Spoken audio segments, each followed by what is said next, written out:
Welcome to all students of the class 11th.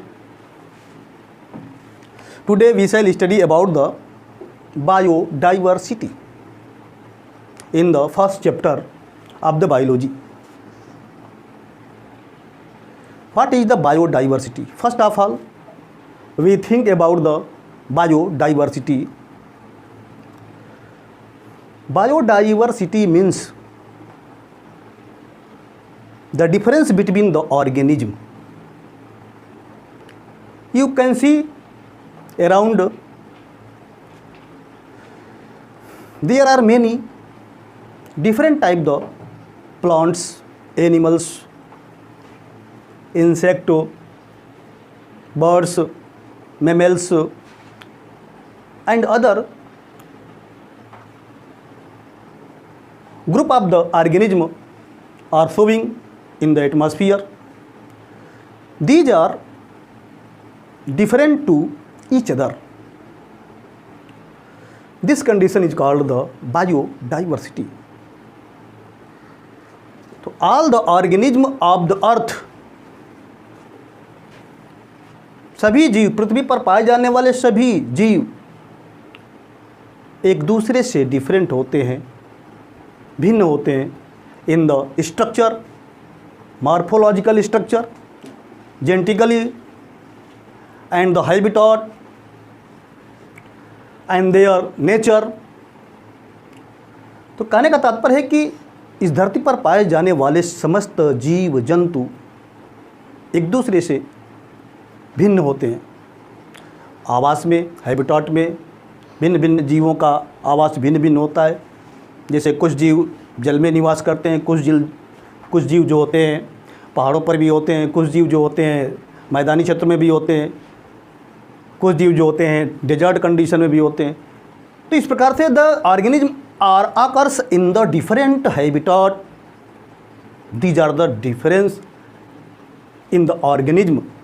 This difference is also called the biodiversity on the basis of habit. तो habit के आधार पर हम कह सकते हैं कि जीवों में ये डिफ्रेंसिएशन दिखता है इस अर्थ पर, इस धरती पर. तो बायोडाइवर्सिटी का तात्पर्य है differentiation between the each organism on the basis of the habitat. इसी प्रकार से देखेंगे कि मोड ऑफ द न्यूट्रिशन, भोजन के आधार पर भी there are most difference between the organism.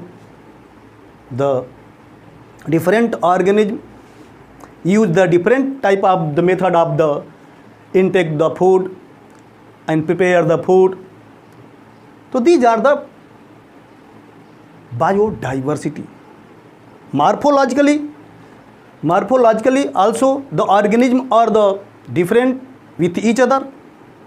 Morphological का तात्पर्य होता है बाह्य रूप से, कि बाह्य आकार जीव का कैसा है. तो भिन्न भिन्न जीवों का आप देखते हैं, डॉग की बात करते हैं, कैट की बात करते हैं, माउस की बात करते हैं, काऊ की बात करते हैं. These are the group of the organism.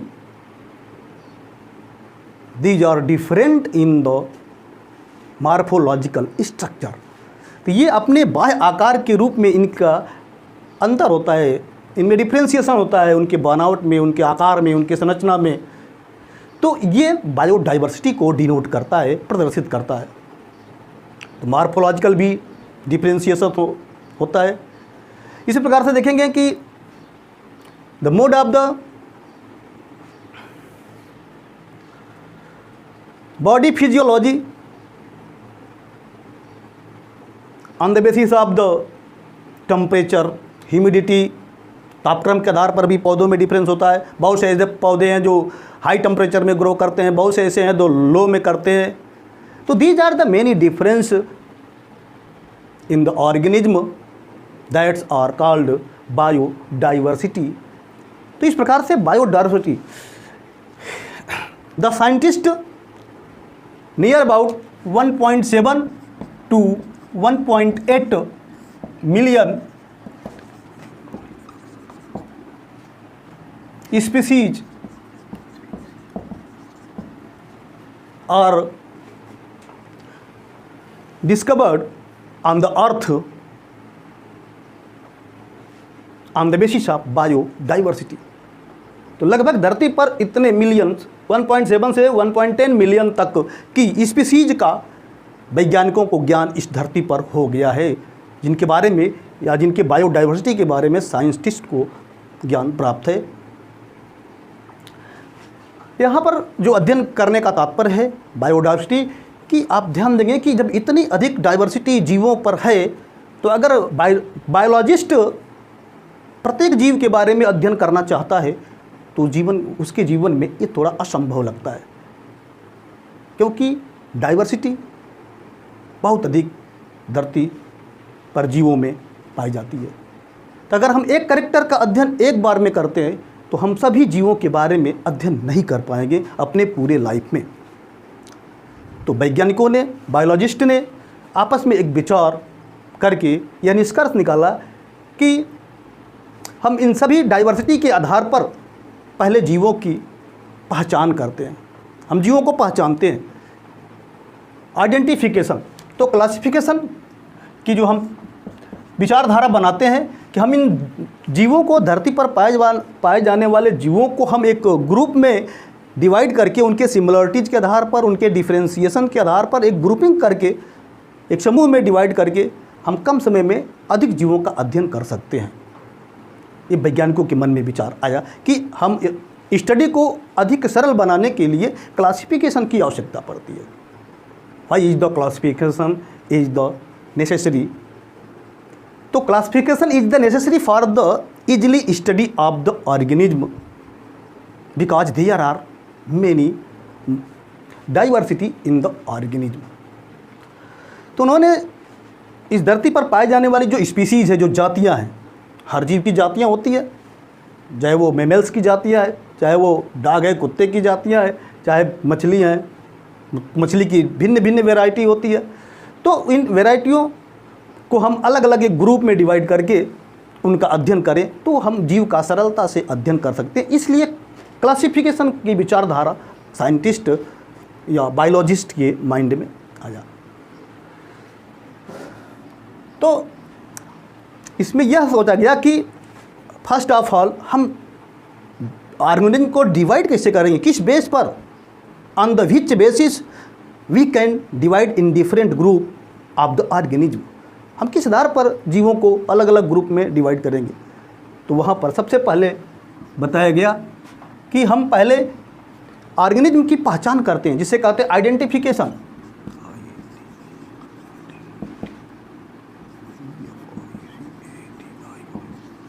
Identification करते हैं सबसे पहले ग्रुपिंग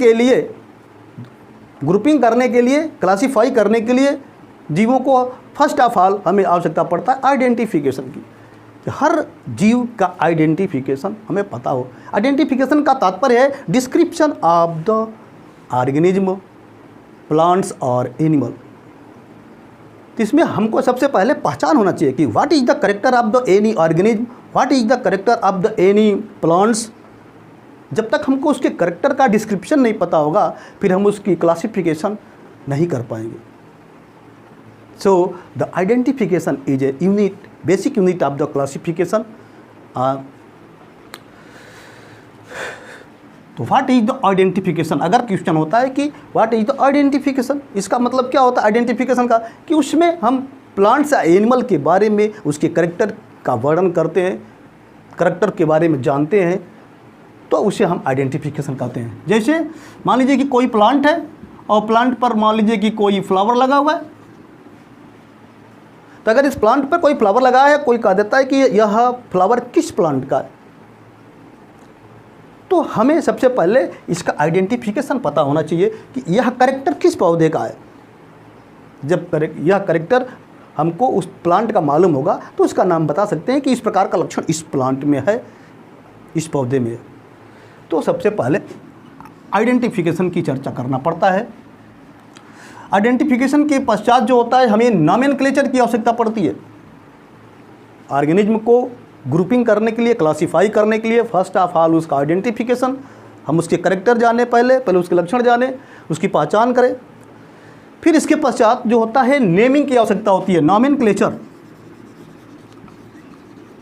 नॉमेनक्लेचर की आवश्यकता होती है।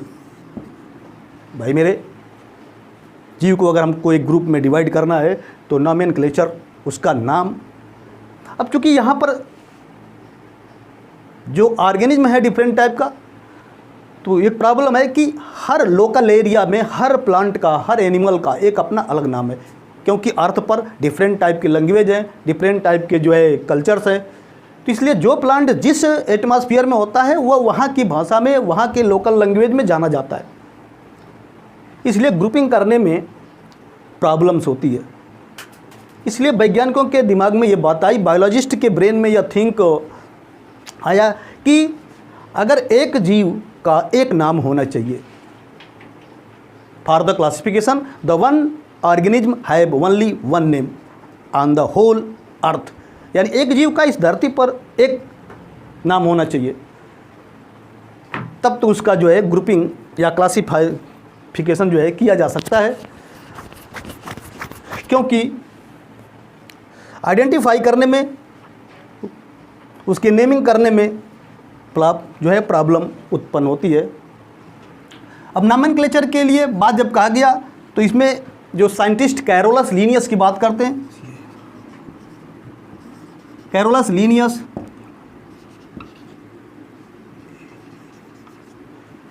लीनियस एक साइंटिस्ट है, बायोलॉजिस्ट है, जिन्होंने फर्स्ट ऑफ ऑल नॉमेनक्लेचर की विचारधारा प्रस्तुत किया कि हर जीव का एक बायोलॉजिकल नेम होना चाहिए। तो इन्होंने नाम दिया, कैरोलस ने बताया कि जो नेमिंग होना चाहिए, यह नेमिंग जो होता है दो वर्ड से मिलकर बनता है, जिसको बायोनॉमिनल भी कहते हैं। Binomial nomenclature,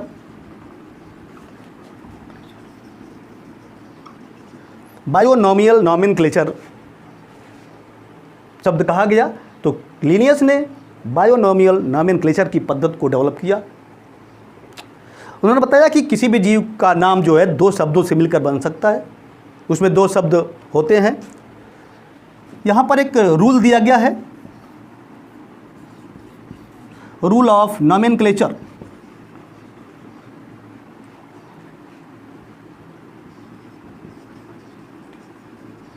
rule of the nomenclature. अब नॉमेनक्लेचर करने का, नाम रखने का सिस्टम क्या है, रूल क्या है, पद्धति क्या है, इसके बारे में लीनियस ने बताया कि जो नॉमेनक्लेचर होगा किसी ऑर्गेनिज्म का, वह इटैलिक शब्दों में होगा या लैटिन शब्दों में होगा, किया जाता है। First of all the name of the any organism, biological name of the any organism is written in the italic और लैटिन लेटर्स। सेकेंड रूल है इसका कि the first word of the biological name is denotes the genus. Genus की बात करते हैं, biological name का पहला वर्ड जो होता है वो जीनस को डिनोट करता है, फर्स्ट वर्ड, और दूसरा जो होता है यह स्पीसीज को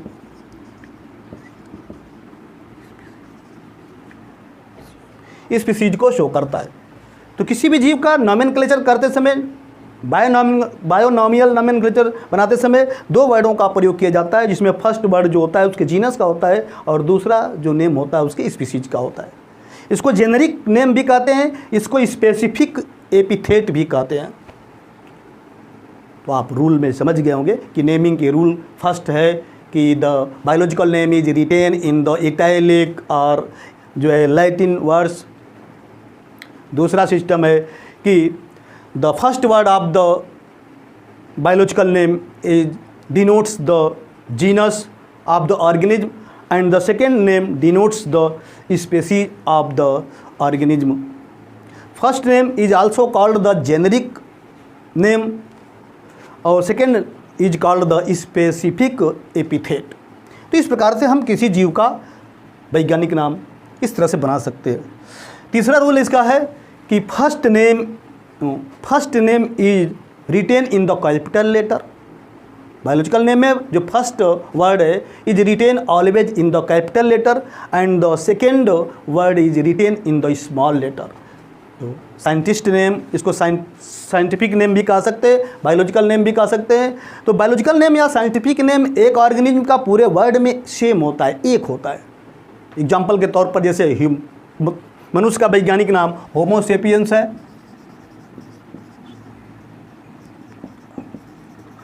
होमो सेपियंस। अब होमो जो है जेनेरिक नेम है और सेपियंस जो होता है इसका स्पेसिफिक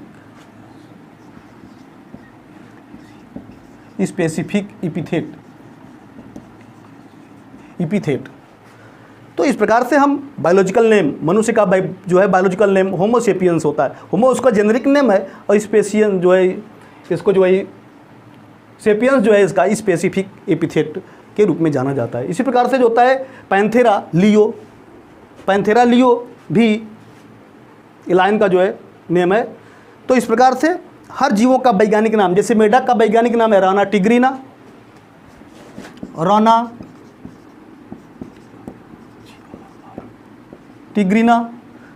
तो राना जो होता है यहाँ पर मेढक का जो है फ्रॉग का जेनेरिक नेम है और टिग्रीना उसका जो है स्पीसीज नेम है। तो इस प्रकार से नॉमेनक्लेचर हर जीवों का किया गया है बाइनोमियल मेथड के द्वारा।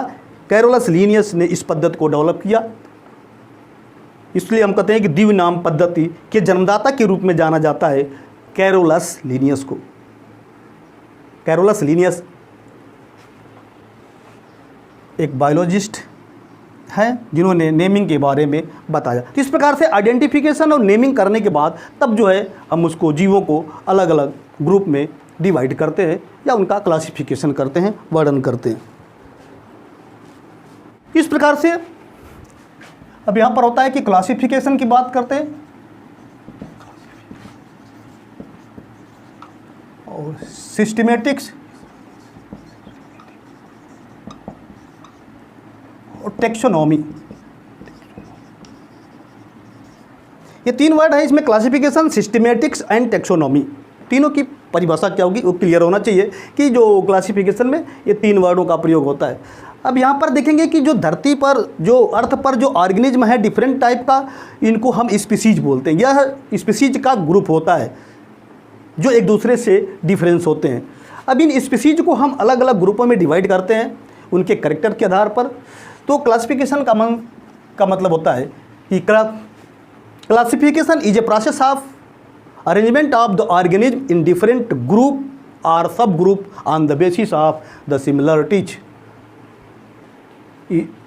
तो क्लासिफिकेशन की परिभाषा हो जाती है कि classification is a process of the grouping of the organism, but what is the systematics? Systematics is a branch of the biology in which we study about the biodiversity and the evolutionary relationship of the organism। जीवों के विकासीय संबंध का भी अध्ययन करते हैं इसमें systematics में। यह सिस्टेमा वर्ड से बना हुआ है। सिस्टेमा का अर्थ होता है systematic arrangement of the organism, जीवों का व्यवस्थित अरेंजमेंट करना जो सिस्टमेटिक्स। तो यह डील करता है इवोल्यूशनरी रिलेशनशिप को और डाइवर्सिटी को। What is the taxonomy? तो taxonomy is a branch of the biology in which we study about the principle and procedure of the classification. तो टेक्सोनॉमी में हम प्रिंसिपल और प्रोसीजर का अध्ययन करते हैं टेक्सोनॉमी का।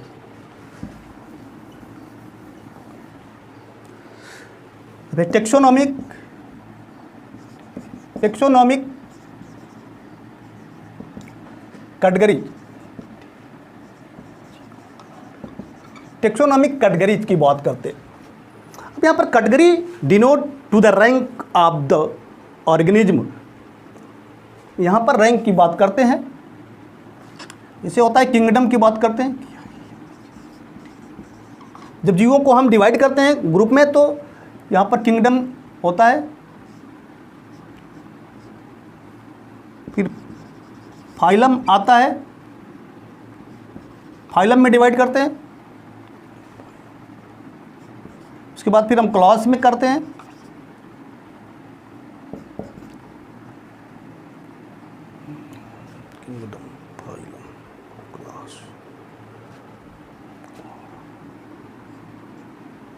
फिर यहाँ पर ऑर्डर में करते हैं।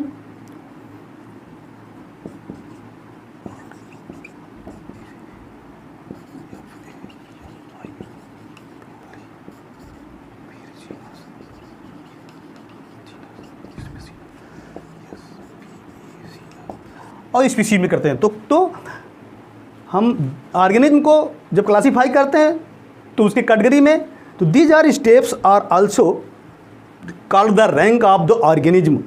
Rank is also called the categories. तो कैटेगरीज एक ग्रुप होता है वो जो रैंकिंग बताता है कि ऑर्गेनिज्म किस रैंक पर है, उसका रैंक क्या है। तो these are the steps of the classification. The classification is not depend on one step. Classification is the hierarchy of the different steps. विभिन्न स्टेपों से मिलकर के क्लास बनता है। तो इस प्रकार से क्लासिफिकेशन करने के हम ये स्टेप्स को यूज करते हैं। इन स्टेप में हम जीवों को उनके कैरेक्टर के आधार पर, सिमिलरिटीज़ के आधार पर, डिफरेंस के आधार पर इसमें हम रखते हैं। The smallest steps unit of the classification is species. Species को सबसे स्मॉलेस्ट यूनिट करते हैं क्योंकि जो ऑर्गेनिज्म धरती पर होते हैं वो स्पीसीज के रूप में पाए जाते हैं। स्पीसीज की भी कई वेराइटी हो सकती है। एक ही जातियों में भिन्नता आ जाती है जिनको हम वेराइटी कहते हैं। वेराइटी जो होती है स्पीसीज के डिफ्रेंशिएशन को यह डिनोट करती है। जब बहुत से, जैसे गुलाब का फूल है तो उसकी एक स्पीसीज होगी, बट उसमें जो होता है बहुत से उसमें डिफ्रेंशिएशन पाए जाते हैं, उनके बहुत से कलर पाए जाते हैं, तो ये उसकी वेराइटी हो जाती है। उससे हम स्पीसीज में डिफ्रेंशिएशन को वेराइटी से डिनोट करते हैं। Okay, thank you.